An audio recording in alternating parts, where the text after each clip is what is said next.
অন্তর্বর্তীকালীন সরকার প্রধান professor doctor Yunus সাহেব সমস্ত ঘরানার সকলকে একীভূত করে একটি গুরুত্বপূর্ণ প্রবন্ধ উপস্থাপন করবেন। কিন্তু তিনি কি উপস্থাপন করলেন? তিনার মুখ থেকে নির্গত সুন্দর একটা প্রবন্ধ দেশবাসী শুনতে পেয়েছে মাত্র, যেখানে 2009 সালের বিডিআর বিদ্রোহের কথা আসেনি, হেফাজতের শাপলা চত্বরে শাহাদাতের কথা আসেনি, 2021-এর রক্তে রঞ্জিত শহীদদের কথা আসেনি, সেখানে 2024-এর বিপ্লবের শাহাদাতের শহীদদের সংখ্যা আছে নাই, সেখানে জনগণের আশা আকাঙ্ক্ষার প্রতিফলন ঘটে নাই।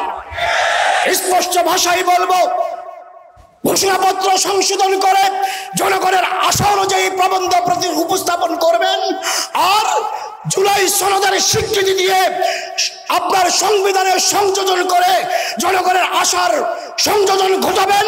নচেত জামাত ইসলাম চিনি না, জামাত আপনাকে ক্ষমতায় বসায় নাই, বিএনপি বসায় নাই, ইসলামী আন্দোলন বসায় নাই, হেফাজত বসায় নাই, দেশের সাধারণ জনগণ বিপ্লবী আপনাদেরকে ক্ষমতায় এনেছে।